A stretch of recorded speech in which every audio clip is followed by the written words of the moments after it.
मग ते थिलिंगी पेट उठली, थोडासा जाळ झाला की मग त्यामध्ये आपलं रॉकेल म्हणा, घासलेट म्हणा, काहीतरी वाचावं लागतं. पण आता हा यज्ञ आहे, यज्ञात घासलेट आणि तिथं ओतून चालत नाही. मग तिथं काय वाचावं लागल, काहीतरी अग्नी प्रज्वलित जास्त मोठा होण्याकरता काहीतरी विशेष त्याच्यामध्ये टाकायचं. मग काय टाकलं, ज्ञानोबा म्हणतात, तया मनाचे मोकळे तेची पेटवणी घातली, जे एम नेवाचे हळुवारे आयते होते.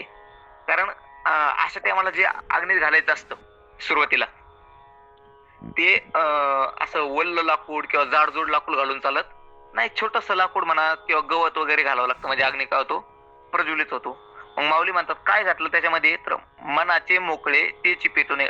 मोकळं मन असणं हेच काय केलं ना, पेटवणीत घातलं. म्हणजे मनाला मोकळं ठेवलं नाही, मन मोकळं असणं. मोकळं म्हणजे स्वसात, जिकडे जाईन तिकडं, जे आवडन ते खायचं, जे पहा वाटन ते पाहायचं, जे राहा वाटन तिथं राहायचं, असं जे मनाचा मोकाटपणा आहे, ज्याला भगवान तुकोबारायांनी सैराट म्हटलेलं आहे. पडले बुडी धावे सैराट, सैराट धावणं म्हणजे मनाप्रमाणे पळणं जिकडं तिकडं. हे जे मोकळं मन होतं तेच त्यांना काय केलेले, पेटवणीला घातलेले. का पेटवलं, कारण ते यम नियमाने हळुवारे आयते होते. ते यम आणि नियमाचं साधना करून, यम म्हणजे मनाचा निग्रह आणि नियम म्हणजे इंद्रियाचा निग्रह. यमदम शमदम ज्याला विचारसागरात म्हणलेले ते यम नियम म्हणलेले. यम नियमाने ते काय झालं होतं, हलकं झालेलं होतं, म्हणजे पोचट झालेलं होतं. आणि ते काय केलेलं त्या ठिकाणी आपण पेटवण्याकरता घातलेलं आहे. मग आता मन मोकळं मन झालेलं आपण जर पेटवलं, मग तो साहजिकच अग्नी काय होणार, मोठा होणार ना. कारण छोटासा जर काही अग्नी निर्माण झालेला असला, त्यामध्ये थोडं गवत वगैरे टाकलं की काय होतं, ते अजून भडका घेतं. मग काय झालं, तिने साजूकलेपणे ज्वाळा समृद्ध, साजूकलेपणे छोटीशी जी ज्वाळा होती ती समृद्ध म्हणजे मोठी झालेली. मग वासनांतराच्या समिधा, एकदा मोठा जाळ झाला की महाराज मग त्याच्यात काही टाका, ते स्वाहाच करतं. एकदा पेटूस तर, एकदा जर जाळ पेटला मग त्याच्यात वडले जरी लाकडं घातली तरी पण काय होतं, पेटतं. मग आता काय झालेलं आहे, आपला जाळ मोठा झालेला आहे, समृद्ध झालेला आहे. मग आता त्याच्यात काय काय आपल्याला टाकायचंय, तर माऊली म्हणतात मग वासनांतराच्या समिधा. वासनांतरा, आपल्याला जी वासना असते म्हणजे इच्छा, वासना म्हणजे इच्छाच, पण लय दिसतो ना अंतःकरणात असलेली जी इच्छा, त्याला काय म्हणतात, वासना. अशा वासनांतराच्या समिधा, समिधा म्हणजे काय, हवी द्रव्य. यज्ञामध्ये घालण्याचं जे द्रव्य असतं त्याला काय म्हणतात, समिधा म्हणतात. असतात लाकड असते, पण त्याला लाकड नाही म्हणून चालत, त्याला काय म्हणावं लागतं, समिधा. जसं की उंबर, वड, अजून काय असतं त्यामध्ये, पळस, असे अनेक झाडं असतात, त्याचे आपल्याला काय लागतं, त्याला लाकूड लागतं, लिंबाचे लागतं मला वाटतं. असे बरेचसे लाकडं काय त्यामध्ये टाकण्याची परवानगी शास्त्राने दिलेली आहे. त्या लाकडाला काय म्हणतात, समिधा. त्या समिधा घातलेल्या. पण या ठिकाणी समिधा कोणत्या आहे, वासनांतरा, वासना. अनेक दिवसापासून असलेल्या अंतःकरणामध्ये इच्छा, इच्छा लय दिवस अंतःकरणात राहिली त्याला काय म्हणतात, वासना म्हणतात. त्या वासनाची काय केलेली, समिधा जाळलेली आहे. स्नेहसी नाना विधा जाळलेल्या, निष्ठी वासना जाळली असं नाही, त्याच्यासोबत स्नेह म्हणजे प्रेम, आसक्ती, घरच्याविषयी, शरीराविषयी, देहाविषयी वगैरे वगैरे जी काय आसक्ती असते, त्या आसक्तीसह वासना काय त्याने त्या प्रज्वलित झालेल्या अग्नीमध्ये जाळलेली आहे. मग काय झालं, ते तर सोहम मंत्रे दीक्षिती, इंद्रिय कर्माच्या आहुती, ते ज्ञानानळी प्रदीप्ती दिदलिया. मग सोहम मंत्रे दीक्षिती, सोहम मंत्रामध्ये हवन करणारे दीक्षित म्हणजे कोण, यज्ञकर्त्यांनी. यज्ञकर्त्याला काय म्हणतात, दीक्षित म्हणतात बरं का, नवीन शब्द आहे, जास्त ऐकण्यात नाही. पण मग जो यज्ञ करणारा त्याला यजमान म्हणतात, त्यालाच काय म्हणतात, दीक्षित म्हणतात. सोहम मंत्रे दीक्षिती, इंद्रिय कर्माच्या आहुती, इंद्रिय आणि कर्माच्या आहुती ज्ञानानळी प्रदीप्ती दिल्या. ज्ञानरूपी अग्नीने प्रदीप्त झालेला जो अग्नी आहे, ज्ञानाने प्रदीप्त झालेला जो अग्नी आहे, त्यामध्ये त्यांना काय, त्या इंद्रिय कर्माच्या आहुती दिलेल्या. कोणी, यजित्याने. पण कोणत्या यजित्याने, सोहम मंत्री. म्हणताना आता यज्ञ करायचा म्हटलं तर काहीतरी म्हणावं लागतं ना, मंत्र म्हणत म्हणत आहुती टाकायला लागते. गप्पा हाणत हाणत किंवा लोकांना शाद देत नाही जमत ना आहुती टाकायला. यज्ञ आहुती टाकायची म्हटलं तर मंत्र म्हणावा लागतो, आणि मंत्र ही अचूक आणि जसा शास्त्राने सांगितला तसाच म्हणावा लागतो. मग हाही मंत्र म्हणतोय साधक, पण कोणता मंत्र म्हणतोय, सोहम. सोहम, सोहम म्हणजे काय, सह म्हणजे तो आणि अहम म्हणजे मी. सोहम शब्दाचा अर्थ तो मी आहे, आहे अध्यारोत घ्यायचं. तो म्हणजे परमात्मा, तो शब्द जिथं जिथं शास्त्रात आला तिथे त्याचा अर्थ काय असतो? परमात्मा असतो, ईश्वर असतो, ब्रह्म असतो. कारण सह सह तोला संस्कृत मध्ये काय म्हणतात? तत् म्हणतात. आणि परमात्म्याचं एक नाव काय आहे? तत्पद लक्ष. तत्पदाचा लक्षार्थ म्हणजे काय? परमात्मा, ब्रह्म असंही काय आहे? परमात्म्याचं एक नाव आहे. म्हणजे सह म्हणजे कोण? तो का म्हटलेला आहे? कारण तो अतिशय दूर आहे. दूरदर्शक सर्वनाम आहे ना तो. लांबची एखादी वस्तू दाखवायची असली आपण म्हणतो तो बघा तो योरेला, म्हणजे तो काय आहे? लांब आहे. आणि जवळ असला का हा, असं म्हणण्याची आपल्यामध्ये काय आहे? पद्धत आहे. तसा तो म्हणजे कोण? परमात्मा. आणि अहम म्हणजे मी. तो परमात्मा मी एक आहे अशा मंत्राने तो यजणारा जो यजमान आहे तो काय करतो? इंद्रिय कर्माच्या आहुती ज्ञानामध्ये, ज्ञानरूपी अग्नीमध्ये देत असतो. पाठी नंतर काय करतो? प्राणक्रियेच्या स्त्रवेनिसी पूर्ण आहुती पडली होताशी तेत अवभृत समरसी सहज झाले. आता यज्ञ आपला संपत आलेला आहे. माऊली म्हणतात यज्ञ संपत आला की मग त्यामध्ये पूर्ण आहुती देण्याची एक पद्धत असते. आता आपण काही ब्राह्मण नाही, आपल्याला एवढे यज्ञाविषयी माहित नाही, पण जे नेहमी यज्ञ करतात त्यांना विचारायचं. यज्ञाविषयी आपल्याला जास्त माहिती नाहीये, पण जेवढं ज्ञानोबरांची ज्ञानेश्वरी वाचून, तुकोबारांच्या कथा वाचून आलेले त्याच्यातलं सांगतो. तर यज्ञ करत असताना शेवटला पूर्ण आहुती देण्याची एक पद्धत असते. ती पूर्ण आहुती या ठिकाणी माऊली देतात. आता माऊली म्हणतात पाठी प्राणक्रियेच्या स्त्रवेनिशी, प्राणाच्या ज्या क्रिया आहे त्या क्रिया स्त्रवेनिशी. स्त्रव म्हणजे काय? ते तूप घेण्याचं जे पात्र असतं त्याला काय म्हणतात?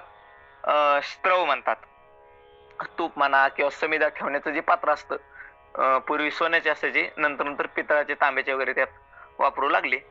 तर तूप ठेवण्याचं जे पात्र असतं त्याला काय म्हणतात? स्त्रवे. आणि त्या स्त्रवेनिशी त्या पात्रासह प्राणक्रिया आणि ते पात्र पूर्ण आहुती पडली होताशी. ते पूर्ण आहुतीच्या टायमाला ते सगळंच माऊली म्हणतात आम्ही यज्ञात टाकून दिलं. म्हणजे तूप तर टाकलं, शेवटला पूर्ण आहुतीमध्ये जेवढं काय उरलेलं आपली समेध असते ती समेध अग्नीत टाकण्याची पद्धत असते. आणि पूर्ण आहुतीचा मंत्र म्हणून ती काय करतात? शेवटला संपूर्ण उरलेलं तूप वगैरे वगैरे सगळं त्याच्यात यज्ञात टाकत असतात. माऊली म्हणतात स्त्रवेनिशी त्या पात्रासह आम्ही काय? पूर्ण आहुती पडली, पूर्ण आहुती आम्ही टाकलेली आहे. मग काय झालं? ते तर अवभृत समरसी सहजे झाले. मग आता यज्ञ संपला की त्या ठिकाणी स्नान करण्याची पद्धत असते. यज्ञ झाल्यानंतर स्नान करावं लागतं, त्याला काय म्हणतात? अवभृत स्नान म्हणतात. ते अवभृत समरसी सहज झाले. मग सहजच त्या ठिकाणी समरसामध्ये म्हणजे ब्रह्म आणि मी एक आहे अशा रस भावामध्ये, या भावामध्ये काय झालेलं आहे? अवभृत झालेले म्हणजे शेवटचं, यज्ञाच्या शेवटचं स्नान झालेलं आहे. आता यज्ञ ज्यांनी केलेले त्याला माहित असेल. आता अशी यज्ञ होतच नाही आपल्याकडे. पूर्ण आहुती पडली होताशी त्यात अवभृत समरसी सहज झाले. त्या ठिकाणी अवभृत स्नान झालेलं आहे. मग सगळं आता यज्ञ वगैरे झाला, मग त्याला फायदा काय झाला? तर माऊली म्हणतात मग आत्मबोधीचे सुख जे संयम अग्नीचे उतशेष तो पूर्णांश देख घेतला ती. मग यज्ञ झाला, यज्ञामध्ये जे शिल्लक राहिलेलं आहे ते खाण्याची आपल्याला ठेवण्याची, वापरण्याची परवानगी शास्त्राने दिलेली आहे. तसं भागवत महापुराणामध्ये याविषयी कथाही आलेली आहे. आपले बार्शीचे काय नाव त्यांचं? अंबरीश महाराज महाराजांच्या वडिलांची कथा आलेली याविषयी, पूर्णांश विषयी म्हणजे यज्ञशेषाविषयी.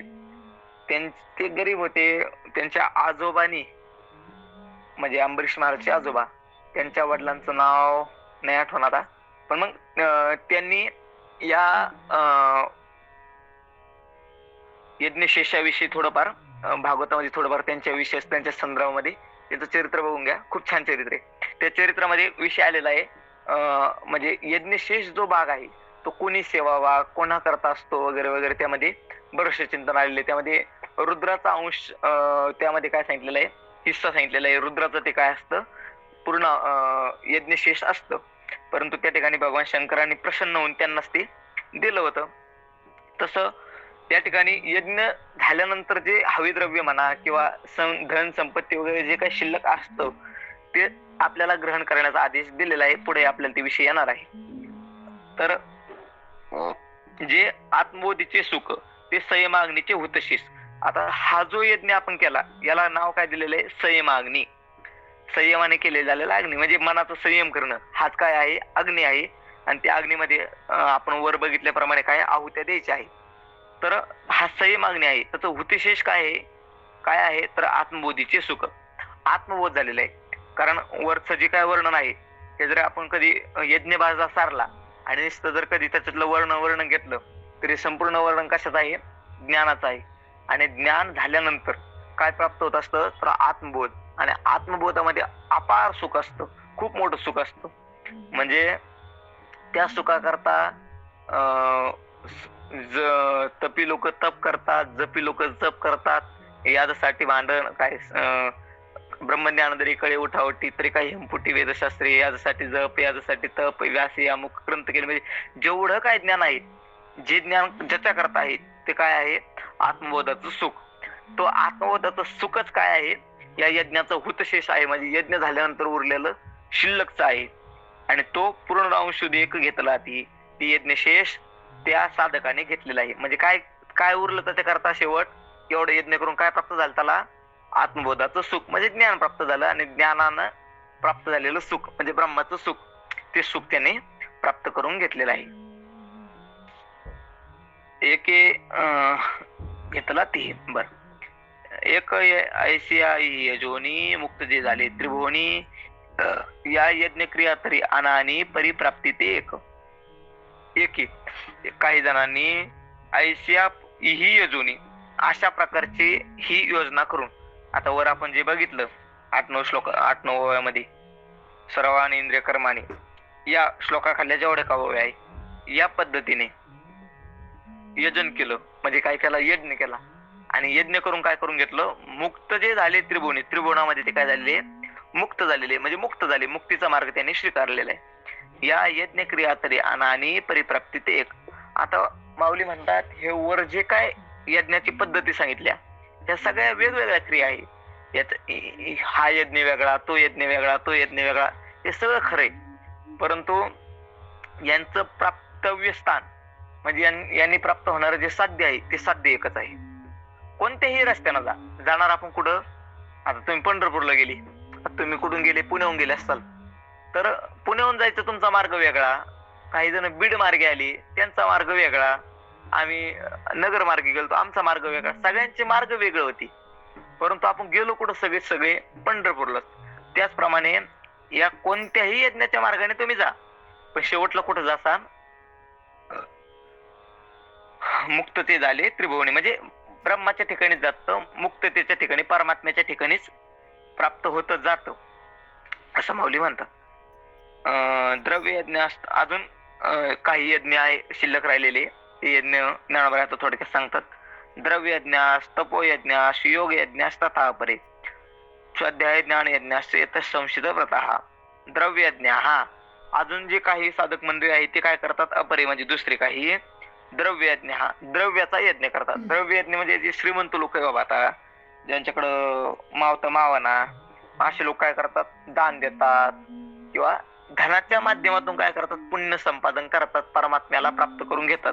त्याला काय म्हणतात? द्रव्य यज्ञ म्हणतात. द्रव्य यज्ञ तपोयज्ञ हा अजून काही जण तपाचं साधन करतात, तपाचा यज्ञ करतात, तपोयज्ञ हा. अजून योग यज्ञ हा काही जण अष्टांगाचा योग करतात, अष्टांग योगाचा काय करतात? यज्ञ करतात. स्वाध्याय ज्ञान यज्ञ संशित व्रत हा अहिंसादी व्रताने येतय असे जे येती लोक आहे म्हणजे साधक जण आहे ते स्वाध्याय ज्ञान यज्ञाश्च, स्वाध्याय ज्ञान रूपी यज्ञ काय करत असतात? स्वाध्यायाच्या माध्यमातून ज्ञान यज्ञच करत असतात. हे जे सगळे यज्ञ, द्रव्य यज्ञ असो, योग तप यज्ञ असो, योग यज्ञ असो, कोणताही यज्ञ असो, हा शेवटला कुठे जातो? ज्ञान यज्ञापर्यंतच जातो. म्हणजे कारण काय आपल्याला जे जायचं आहे ते परमात्म्यापर्यंत जायचं आहे. आणि परमात्म्यापर्यंत जायचं असलं तर कोणत्याही गावून जा, शेवटी ज्ञानाच्या गावून जावंच लागतं.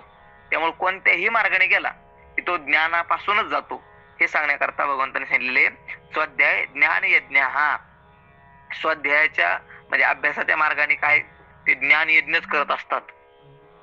कोणताही द्रव्य यज्ञ असो, तप यज्ञ असो, योग यज्ञ असो, कोणताही यज्ञ असो, तो काय शेवटला ज्ञान यज्ञच असतो. माऊली त्याखाली विवेचन करतात. माऊली म्हणतात, एक द्रव्य यज्ञ म्हणिपती, एक तप सामुग्री निपजविती, एक योग याग आहाती जे सांगितले. एक द्रव्य यज्ञ म्हणिपती. काही जण काय करतात म्हणे, द्रव्य यज्ञ करतात. द्रव्य यज्ञ म्हणजे दान वगैरे देतात. एक तप सामुग्री निपजविती. एक काही जण तपाची सामुग्री म्हणजे तप करतात.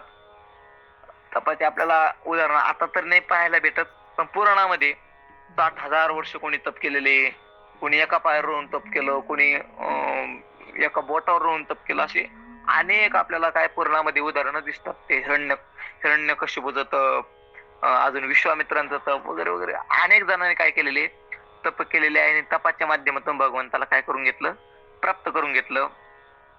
द्रव्य यज्ञाच्या माध्यमातून प्राप्त करून घेतात, काही तपयज्ञाच्या माध्यमातून देवाला प्राप्त करून घेतात. अजून हे की योग याग ही आहाती जे सांगितले, योग याग जे जसं सांगितलेलं आहे तसं करत राहतात काही जण.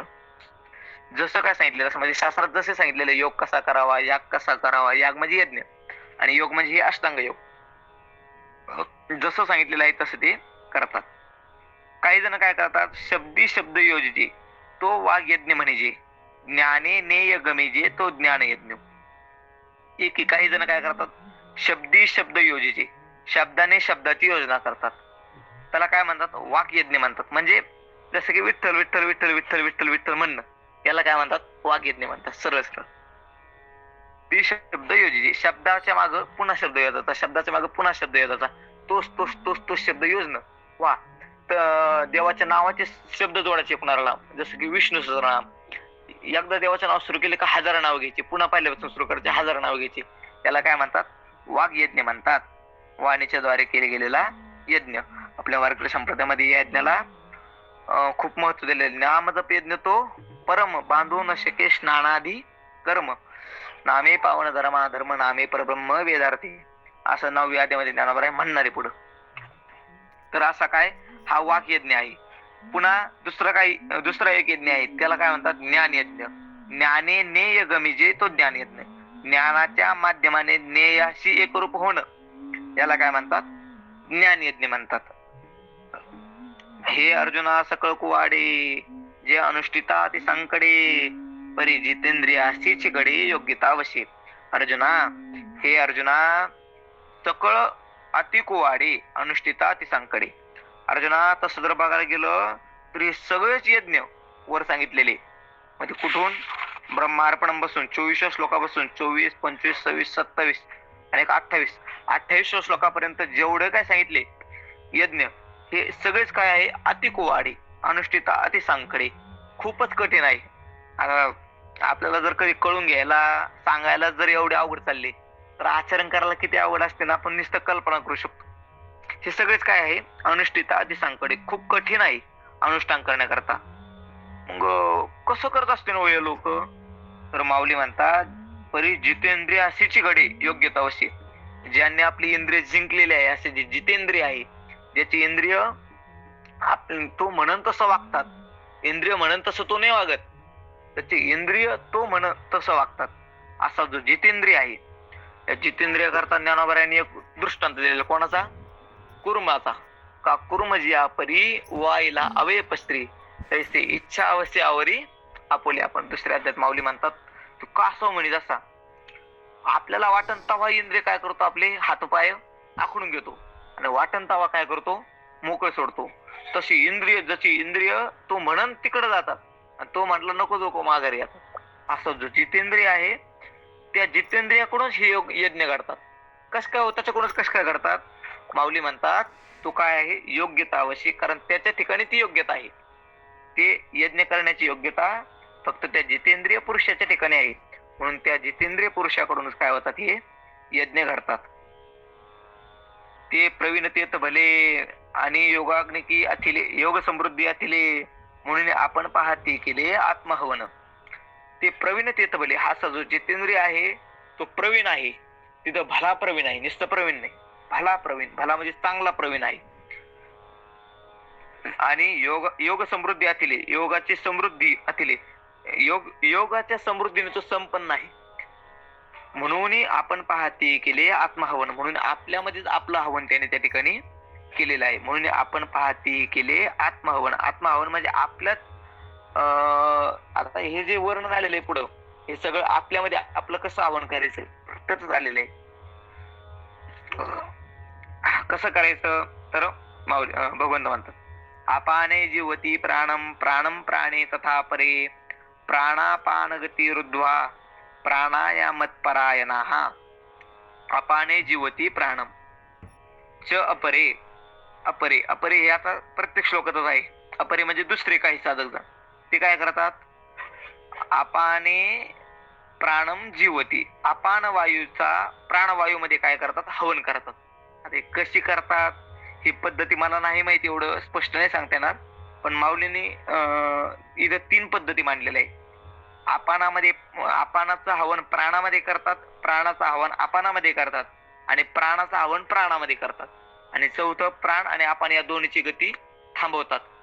अशी काय हे 4-5 पद्धती या 2-3 श्लोकात आलेल्या आहे. याची एक विशिष्ट पद्धत आहे, योगाच्या माध्यमातून हे केले जातं. थोडं थोडं आलेले समोर, पण एवढं स्पष्ट नाही आलेलं. अपाने जीवती प्राणम, अपान वायूचं प्राणवायूमध्ये काय करतात, हवन करतात. जीवती म्हणजे काय, हवन करणे. च अपरे, आणि दुसरे काही प्राणे अपानम जीवती, जीवती अध्यारोध घ्यायचं. आणि दुसरे काय करतात, काय करतात, प्राणवायूचं अपान वायूमध्ये काय करतात, हवन करतात. पहिले अपान वायूचं प्राणवायूत हवन करतात आणि दुसरे प्राणवायूचं अपान वायूमध्ये काय करतात, हवन करतात. आणि तिसरे काय करतात, काय करतात तर प्राणापान गती रुद्ध्वा, प्राण आणि अपान या दोन्हीची सुद्धा गती थांबवतात. म्हणजे ऑक्सिजन घेणं आणि वायू सोडणं या दोन्हीची पण काय करतात, गती थांबवतात. प्राण गती रुद्ध्वा, प्राण आणि अपान या दोन्हीची गती थांबवतात. प्राणायामत्परायणः, हे प्राणायामामध्ये मतपरायण असलेले साधक जण आहे. ते काय करतात, प्राण आणि अपान या दोन्हीची सुद्धा गती थांबवतात. आता ही प्राण आणि अपानाची गती कशी थांबवतात हा विषय 6व्या अध्यायामध्ये थोडा थोडा आलेला आहे. त्यामध्ये त्याला बंद सांगितले, जालिंद्र बंध आणि ओडियाना बंध.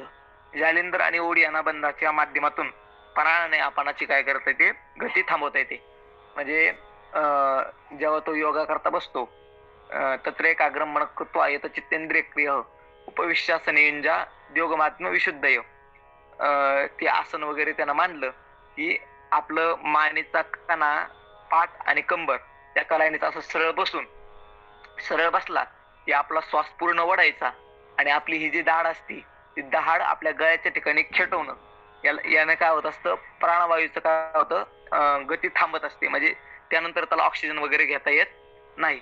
आणि योगाची जी मुद्रा सांगितलेली आहे त्या मुद्रेमध्ये शिष्यमेंदा आठवते, 4 अंगुळ निघते, ते सार्ध प्रति वाटून या, माझी अंगुळ एक निघे तिथं टाचेची उत्तर भागे, निहटी जे कावरी अंगे पेललेने. म्हणजे ती जी सिद्धासनाची पद्धत आहे, आपण जर मांडी घालून बसतो त्यातलंच एक आसन आहे, त्याला सिद्धासन नाव आहे. त्या सिद्धासनामध्ये काय होत असतं, अपान वायूचं गतिरोध होत असतो, म्हणजे अपान वायू त्याचा सुटत नाही. मग काय होतं, वायुनिष्ठ आतमध्येच आपला काय असतो, अपान आणि प्राण हे दोन्ही वायू आतमध्येच खेळत असतात. याला काय म्हणतात, प्राण आणि अपान याची गती थांबवणं. 6व्या अध्यायात विस्ताराने येणारी, म्हणून थोडक्यात सांगितलं.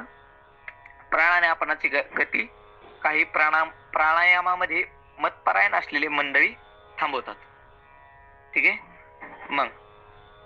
मग अपानाग्नीचे नेमुखे प्राणद्रव्य देखी हवन केले एकी अभ्यास योगे. मग काही जणांनी काय केलं, अपानाग्नीची नेमुखी, अपान अग्नीच्या मुखामध्ये प्राणद्रव्य देखी, प्राणद्रव्य, प्राण म्हणजे आपण ऑक्सिजन वगैरे घेतो त्याला काय म्हणतात, प्राण म्हणतात, किंवा पंचप्राण घ्या, प्राण अपान समान उदान आणि व्यान हे घ्या. हे काय तसं 5 नाही घेता येणार, कारण आपण त्यातलं एक वायू ना. प्राण म्हणजे नुसतं ऑक्सिजन घ्या, ऑक्सिजन श्वास हे अपान अग्नीच्या मुखामध्ये त्याचं काय करतात, हवन केले योगी अभ्यास योगी, अभ्यासाच्या योगाने काय करतात, हवन करतात. अभ्यास योगी माऊलीने म्हटलेलं आहे, कसं सांगितलेलं या ठिकाणी नाही, फक्त अभ्यास करून अपान अग्नीच्या मुखामध्ये प्राणद्रव्याचे काय करतात, आहुती देतात, हवन करतात. एकी अपाने प्राण अर्पिती एक दुईती ही निरोधिती ते प्राणायामी मणिपती पंडकुमारा. एकी दुसरे काय करतात, अपानु प्राणी अर्पिती अपान वायूचं प्राणवायू मध्ये काय करतात, समावेश करतात म्हणजे हवन करतात. आणि काही दुईतीही निरोधिती प्राण आणि अपान या दोन्हीचा पण काय करतात, निरोध करतात म्हणजे थांबवतात. अपान वायूही जाऊ देत नाही आणि प्राणवायूही घेत नाही. ते प्राणायामी मणिपती पंडकुमारा हे अर्जुना त्यांना काय म्हणावं, प्राणायामी म्हणजे प्राणायाम करण्यामध्ये तत्पर असलेले त्यातले MD डॉक्टर, प्राणायामातले हे डॉक्टर लोक आहेत. अजून काही पद्धती माऊली सांगितलेल्या आहे प्राणायामाच्या. तर अपरे नियताहारा प्राणम प्राणेषु जीवती सर्वे पेते यज्ञविदो यज्ञक्षेपित कल्मषः. अपाने अपरे नियताहारा प्राणम प्राणेषु जीवती. अपरे म्हणजे दुसरे काही, नियताहारा म्हणजे नियत आहार घेणारे म्हणजे त्यांचं सगळं जीवन ठरलेलं आहे. कधी जेवायचं, कधी उठायचं, किती बोलायचं, कोणला बोलायचं, हे सगळं त्याचं ठरलेलं आहे. त्याचं सगळं नियत चालू आहे, आहार वगैरे. असे जे नियत आहार आहे ते काय करतात, प्राणम प्राणेषु जीवती प्राणामध्येच प्राणाची आहुती देतात. आता वरच्या श्लोकामध्ये अपानाची आहुती प्राणात, प्राणाची आहुती अपानात आणि प्राण अपानाची गती रुद्वा. ठीक आहे, ही 3 पद्धती आल्या. आणि या ठिकाणी प्राणाचीच आहुती प्राणामध्येच देतात बरं का. या 3 थोडा भेद आहे, एवढं लक्षात येत नाही. तर काय करतात, प्राणाचीच आहुती प्राणामध्ये देत असतात. सर्वे पेते यज्ञविदो यज्ञक्षेपित कल्मषः. येते म्हणजे हे वर सांगितलेले सर्वे अपि सगळेच जण यज्ञक्षेपित कल्मषः यज्ञाच्या द्वारा आपलं मनातला मल शालन करणारे आहे. म्हणजे हे जे सगळ्या पद्धती हे काय, यज्ञाच्या माध्यमातून अंतःकरणातला मल विक्षेप म्हणजे दोष घालवण्याची काय आहे, साधना आहे. यज्ञविदो हे सगळेच काय आहे, यज्ञविद आहे म्हणजे यज्ञाला जाणणारे आहे. तसे हे कोणतेच यज्ञ नाही बरं का. फक्त माऊलीने या ठिकाणी यज्ञाची काय दिलेली, त्याला उपमा दिलेली. या सगळ्या योगातल्या पद्धती, काही योगातले, काही ज्ञानातले, काही उपासनेतले, परंतु याला सगळ्यालाच काय म्हटलेलं आहे, यज्ञ म्हटलेले. म्हणून माऊली काय म्हणतात, येते सर्वे अपि हे सगळे यज्ञक्षेपित कल्मषः यज्ञाच्या द्वारा मनोमल शालन करणारे यज्ञविद यज्ञाला जाणणारे आहेत. मग एकी वज्र योग क्रमे सर्व ही आहार संयमे प्राणी प्राण संभ्रमे हवन करते. एक काही वज्र योग क्रमे हे प्राण आणि अपानाची जी प्राणामध्ये प्राणाची आहुती देण्याची जी पद्धत आहे त्याकरता वज्रयोगाचा क्रम सांगितलेला आहे. वज्रयोगाचा क्रम विस्ताराने 6व्या अध्यायातच आहे. म्हणजे सगळंच या योगाच्या पद्धतीत जेवढं काय येतं, वज्रयोग, वज्रक्रम असो, ओडियाना बंधू वगैरे वगैरे, हे सगळंच काय आपल्याला 6व्या अध्यायात समोर येणार आहे. तिथे ऐकायला आवडते.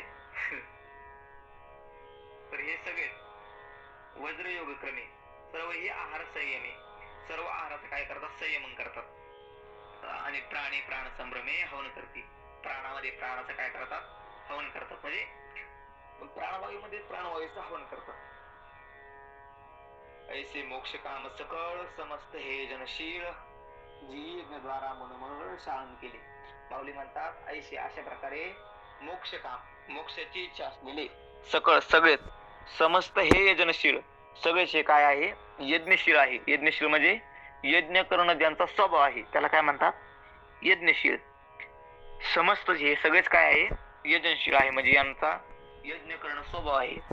जी यज्ञद्वारा मनोमळ शालन केले, ज्यांनी यज्ञाच्या माध्यमातून मनातले असलेले आपले मळ, मनात किती मळ असतात, किती दोष असतात, 3 मल विक्षेप आणि आवरण, हे तिन्ही पण काय करतात, शालन केले म्हणजे नष्ट करतात, धुतात. कसे धुतात, जी अविद्या जात जाळीता जे उरले निज स्वभावता जेत अग्नी आणि होता उरेचना. इही जया ज्यांना अविद्या जात जाळीता जे निज स्वभावता उरले. अविद्या जात जाळीत असताना, अविद्या जाळत असताना म्हणजे अज्ञान घालवत असताना जे निज स्वभावता उरले, स्वभावता फक्त आपलं स्वरूप घेऊनच उरले म्हणजे त्यांच्या ठिकाणी काहीच उरलं नाही. नुसतं आपलं आत्मस्वरूप ब्रह्मस्वरूप तेवढंच त्याचं उरलेलं आहे. जेत अग्नी आणि होता वरेचना. ज्या स्थितीमध्ये अग्नी आणि होता, अग्नी म्हणजे काय, तो जाळ असतो तो यज्ञातला, त्याला काय म्हणतात अग्नी. होता म्हणजे हवन करणारा, त्या अग्नीमध्ये आहुती टाकणारा. तशी त्रिपुटीच राहत नाही, अग्नी राहत नाही, होता राहत नाही आणि हविद्रव्यही राहत नाही. ही त्रिपुटी त्या स्थितीत राहत नाही. अग्नी आणि होता उरेचना, उरत नाही. जे याचा काम पुरे यज्ञेचे विधान सरे मागुते जेतून ओसरे क्रिया जात. जेत ज्या ठिकाणी यजतयाचा काम परे, यजन जो करतोय म्हणजे जो होत आहे त्याच्या मनातल्या जे काही इच्छा आहे त्या कामना पूर्ण होतात. आणि यज्ञेचे विधान सरे, परंतु यज्ञ करण्याचं विधानच संपतं. म्हणजे एकदा त्याची इच्छा पूर्ण झालेली झाली, मग यज्ञ करावं हे जे विधान शास्त्राने सांगितलं हे विधानच सरून जातं, संपून जातं. जेत यजितयाचा काम उपरे यज्ञेचे विधान सरे आणि मागुते जेतून ओसरे क्रिया जात. आणि ज्या ठिकाणाहून क्रिया जात काय होते, मागुते ओसरे म्हणजे पुन्हा परत फिरते, क्रिया जिथपर्यंत जात नाही. कारण आता ही जी स्थिती त्या महात्म्याला प्राप्त झालेली याला ब्रह्मस्थिती म्हणतात. या ब्रह्मस्थितीत कामही शिल्लक राहत नाही, कोणतं विधानही शिल्लक राहत नाही आणि क्रियाही तिथपर्यंत जात नाही. कारण एकदा तो मुक्त झाला, मी ब्रह्म आहे या बोधावर तो जर आरूढ झाला की मग त्याच्याकरता काम शिल्लक राहत नाही, कारण त्याच्या कामना पूर्ण झालेल्या असतात. काम नाही झालो पाही रिकामा. ज्या काय त्याची इच्छा असतात ते सगळ्याच काय झालेल्या असतात, पूर्ण झालेले असतात. यजिताचा काम पुरे आणि यज्ञेचे विधान सरे. एकदा मुक्त झाला की त्याला कोणी विधान सांगत नाही, शास्त्र सुद्धा सांगत नाही, तू हे कर तू ते कर. चौथ्या पुरुषा कृत्य करू सरले देखा. एकदा मुक्त झाला का मग त्याला कर्म करायचं शास्त्र सांगत नाही. म्हणून क्रिया यज्ञेचे विधान सरे, मग हे कर ते कर हे कर ते कर हे जे आपलं शास्त्र सांगतं हे त्या महात्म्याला नाही सांगत. तू जसं राहायचं तसं राहायचं तर राहा, नाही तर मुक्त हो, काही कर. त्याच्याकरता काय नसतं, शास्त्राचं विधान नसतं. आणि मागूचे येतून वसरे क्रिया जात. आणि जिथपर्यंत जावं, अशा स्थितीत तो गेलेला आहे तिथपर्यंत काय नाही जात, क्रिया जातच नाही, क्रिया त्या ठिकाणी राहत नाही. अजून कसं असते होतं ती स्थिती, माऊली म्हणतात विचार जे तनरी घे हेतू जाय ते नाही घे, जे द्वैत दोष संगे सिंपेचे ना. विचार जे तनरी घे, विचार म्हणजे ज्ञान. विचार जिथपर्यंत जात नाही, विचार त्या महात्म्यापर्यंत, त्या महात्मा ज्या स्थितीपर्यंत गेले त्या स्थितीपर्यंत विचार जात नाही. म्हणजे त्याच्याविषयी विचार करावा, मग तो महात्मा आता कसा असन किंवा त्याच्या स्वरूपात काय काय आहे काय काय नाही असला विचार तिथे जात नाही, त्याच्याविषयी बोलता येत नाही काही.